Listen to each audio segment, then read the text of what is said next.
Well, it's great to welcome you today, Phil. Thank you so much for spending time with me. This is Phil Knox. He's the head of mission to young adults at the EA. So thank you so much for your time today, Phil. Great to be with you, Hannah. It's very fun hanging out with a fellow evangelist, a fellow Villa fan. Lots to talk about, lots going on. Thank you so much. I wonder whether you could share something of your own story of coming to faith, because we're talking today about how we share our stories with people. So what's your story, Phil, of your journey to faith? I should really be able to answer this question, shouldn't I? I was born in a Christian home. I kind of dragged to church ever since I was kind of a fetus. And I remember really making a decision to follow Jesus when I was 6 years old. I was even more excitable then than I am now. I was in a tent full of other 6-year-olds, and someone told me that Jesus loved me, that he died for me, that I needed forgiving. I knew I was already needed forgiving even at that stage, and that I could be friends with God and live forever when I died. I thought this was incredible. That was this moment I guess I chose to follow Jesus. Kind of since then, throughout kind of teenage years, life was great, but the rubber really hit the road for me. When I was 21 years old, I was at university. I was having lunch with my mum. The phone rings, and it's a family friend, and they say, "Phil, I'm really sorry, but this morning your dad has died." And these words just completely ripped my world apart. And as a family and as an individual, had a choice really in that moment as to whether to say, "God, stuff you for letting this happen," and completely walk away, or "God, we really need you right now." And in all the years I've been following Jesus, over 30 years now, the closest I've ever known God is in those first few months after Dad died. And there was something about God's presence with us and his comfort during that time that I will never forget, and it's been a really significant part of that story. Another kind of jigsaw piece in my story is one of the most amazing things about following Jesus is he gives you real purpose and real meaning. And so I found that in helping other people understand good news and wanting to live for Jesus. And so I found that in working for Youth for Christ for a number of years, and now at the EA. But even again, in the last few years, the rubber's really hit the road for me again, where they found that I've got the same heart condition that my dad died from at 48. And there have been moments in the middle of the night where I've kind of woken up and you're not thinking straight, and you're thinking irrationally, your heart's going, and you just wonder whether, this is, am I going to die? And I can't tell you what a difference it makes knowing that God is with me in those moments, and also knowing I don't know what my future holds, but I know who holds my future. And that's my story. It's ongoing. And even this year through COVID, I don't think I got through in the same way without knowing Jesus. My mum died in June. I had a brother-in-law die in January. Those moments of crisis and life, it makes all the difference knowing there's a God who loves me, who's with me, and whose hands I'm in. Wow, thank you, Phil. Such a powerful and honest story. And I think what I resonate with your story is it's not just a story of what happened in the past, but actually it's your ongoing, sharing what God is doing kind of day by day in your life. And you pick up on that in the book, and I really appreciate that, about that kind of the relevant moment. And actually, I think it's really important. I don't know about you, but I found when we talk about stories, I think when we begin to talk about that, often people assume just talk about your testimony and the moment you became a Christian.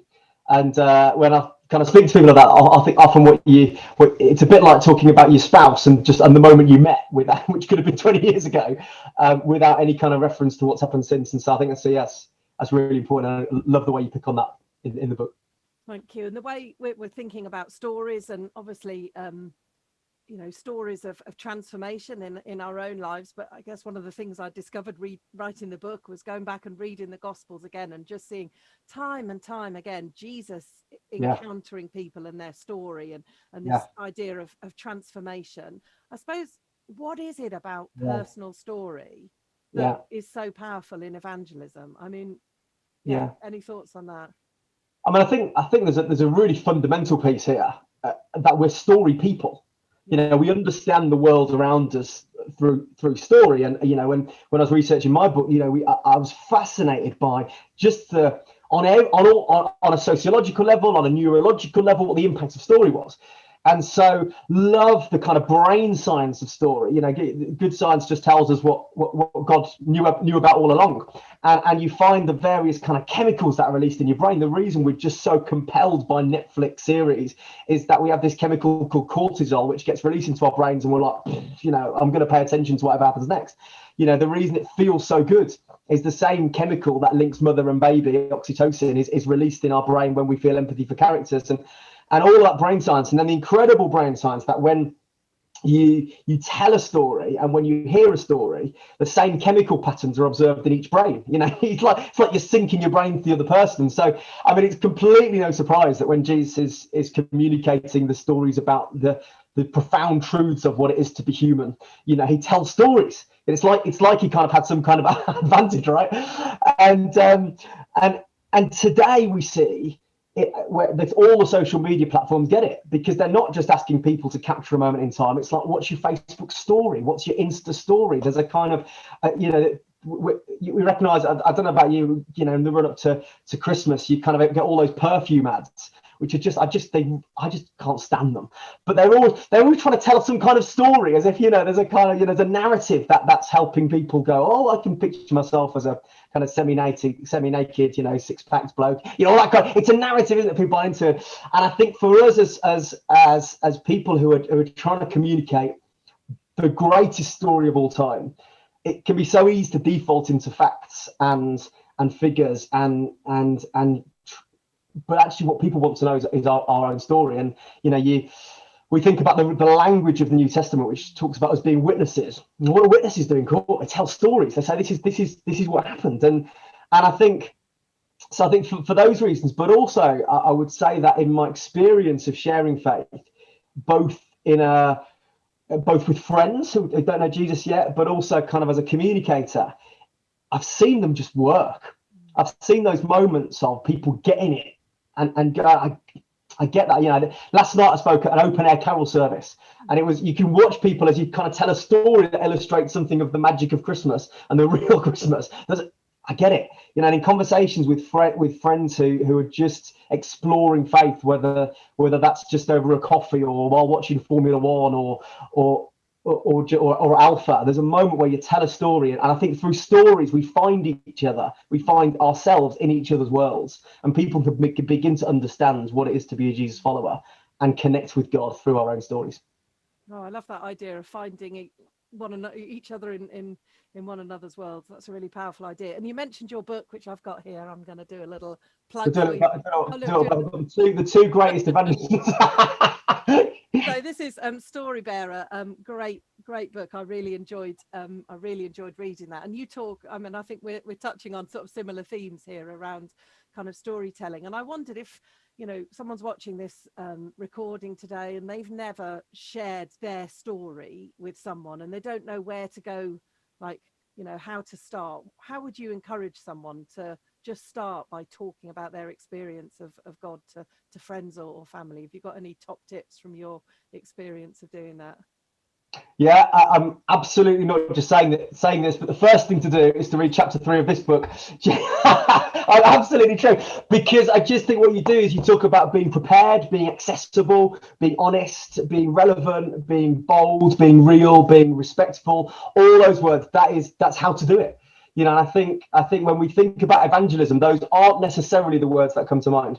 And I think that's really, really key. That when you ask people, you know, there's a couple of questions around sharing faith, and you say, you know, how do you feel about evangelism? Those are never the words that come out. But yet, when you ask people what are the words that you would describe the person who led you to Jesus, those are some of the words that would come out. They were accessible, they were honest, they were respectful, they were relevant, and probably a bit of boldness in there as well. So I think that's the first thing. And I guess what I'd add from some of the things in my book really is just some of the practical bits of writing it out. You know, I'm thinking if someone said to me, "Why are you a Christian?"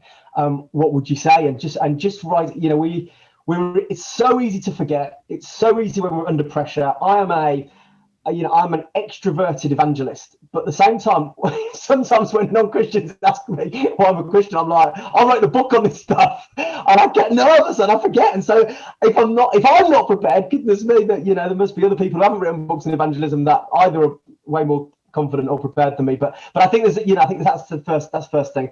And then as I'm sure you are when you do talks, Hannah, but practice really gives you confidence. And so, I talk about talk about going to this carol service last night, in the open air, in the cold, wasn't too hostile a crowd, but you kind of, on the way in the car, I'm practicing. And again, with that, you don't want it to feel over rehearsed or robotic, but practicing it does give you that confidence of being able to know kind of what to say. And just that process of kind of writing it down and practicing it can be absolutely amazing. Not just for your confidence, but also looking back with thankfulness over your story as to what God has done. And so a couple of weeks ago, I was speaking at a church on a Sunday who'd just gone through my book as a kind of Sunday as a sermon series. And there was this woman who just shared afterwards. She just said, I've never thought about my story. Not only have I got confidence, but every day I'm thanking God as to what he's done in my life. And so I think there's something about that and your own story that does something for you as well as other people. And I think the other thing I'd say is that in terms of how we share that story once we've got it kind of locked down and is to keep updating it. First of all, you kind of there's the ongoing moment as we talked about at the beginning, but also it's not just a moment of being reactive, but actually sometimes we can be proactive with it. And when we're in a conversation about faith, we can just say, can I just tell you my story? I've not known in all my years of sharing faith with mates, no one's ever said no. Do you know what I mean? Either they're too British or they are actually interested. No one says no in that moment. I think those two things of both being reactive when someone says, what does faith mean to you? Why are you a Christian? Why did you go to church? Tell your story. But also just saying now and again, can I just tell you my story? That both those things really help. Yeah, I really like that. And I think I always think with these things, like when you get asked a really difficult apologetic question, I kind of think it's perfectly okay the first time to be a bit stumped and to say, you know what, I actually really need to think about that. Can I come back to you next week having given it a bit of thought? And maybe the first time you get asked to share your story, you don't know what to say, but then to learn from that, as you say, to go away and think, okay, if I got asked that a question again, what would I say? And to write it down. Right. And we always assume these evangelists on the stage, they're kind of spontaneous speakers. Let me tell you, it's rehearsed. They know what they're gonna say.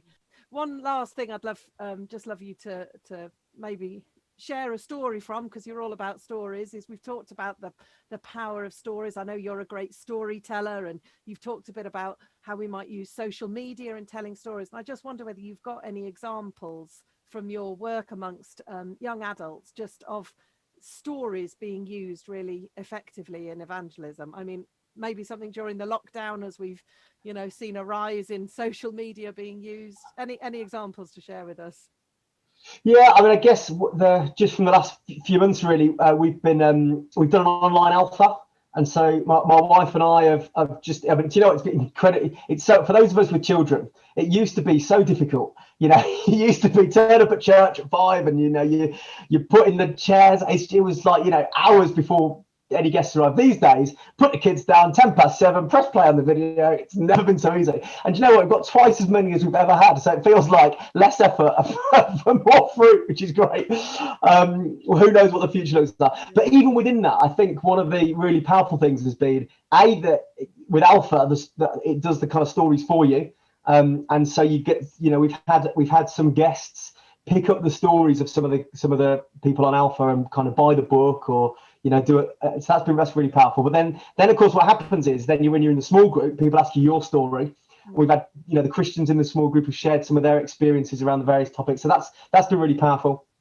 I think another one has been one of the ways in which God's really been challenging me during lockdown has been to step out a bit. And this isn't for everyone, but I've found that as someone who loves food, and I've been working from home has been terrible for me. I can't pass the kitchen without popping in and grabbing something. And so I decided I could either eat less or run more. I've decided to run more.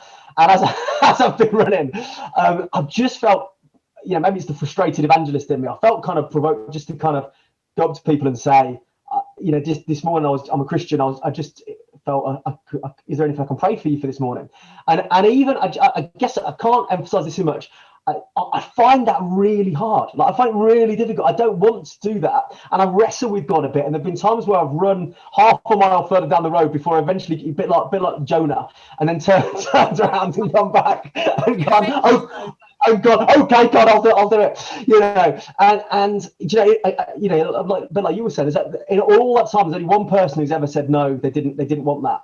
But the stories that have come out of that, and the opportunity to be able to share some of my story, that have been amazing. And so just one quick example of that, you know, there was this guy called Stevie who he was on crutches, felt really moved to kind of go up to and start pray for him. And Stevie was a amateur boxing association champion when he was younger. He then went into the army, then came out of the army, got knocked over by a car, been on crutches. He's got cancer as well. Just had a chance to connect and seen him several times since, given him a Bible. And it's just been sharing some of my experience around, certainly not boxing or the army, but around a few other things, and just sharing what God's done in my life. And Stevie's going to start coming to church when lockdown's over, you know.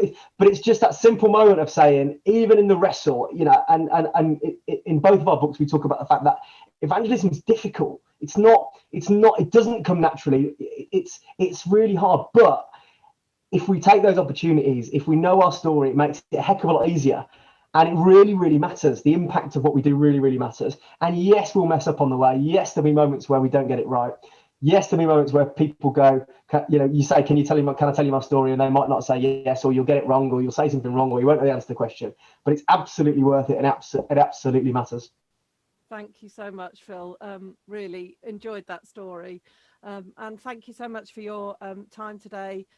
Really enjoyed this conversation. I hope others have enjoyed it, and many blessings on you as you continue telling your stories. May Villa continue to do well this season. Amen. But may, more importantly, you continue to pass on the story of Jesus to those you meet. Thanks so much for your time, Phil.